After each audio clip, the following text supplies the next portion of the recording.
Matapos ginpasiradhan sa nagpakilala tagiya, DPWH Secretary Vince Dizon nagpasalig nga bayaran ang porsyon sa propiedad nga ginaagyan sa Sunset Boulevard subong nga Hunyo. Si Zen Kilantang Sasa nakatutok. Masulhay na ang pagbiyahe sa mga salakyan diri sa Iloilo Sunset Boulevard sa Barangay Cagbang, Oton, Iloilo. Matapos makuha ang baral nga ginpabutang diri sang nagpakilala nga tag-iya sang duta nga si Roel Amara sa nagligad nga semana, wala na ginbalik pa ang kudal sa dalan. Pahayag sa tag-iya sang inyang ginpasiradhan, wala pa siya mabayaran sang DPWH santo sa ila kasugtanan.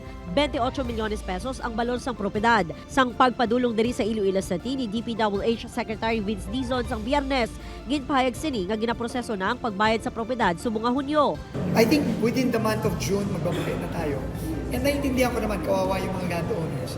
Pero I have to tell the landowner, even if hindi siya bayad, it is also not legal to close a road. Base sa pahayag ni Oton Mayor Sofronio Fusin Jr., wala pa matugyan ang proyekto sa LGU. Plano man sang alkalde nga makigsapol sa taga DPWH angot sa nasambit nga issue. Nagtawag ako ng barangay kapitan, sige barangay captain na Villarruel.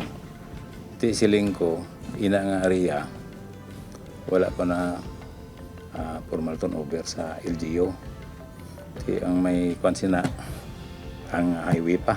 Enero sang tinelkdan nga tuig sang nagpirmahanay sang Memorandum of Understanding ang DPWH kag si Amara nga bayaran ang duta antes magtakop ang 2025.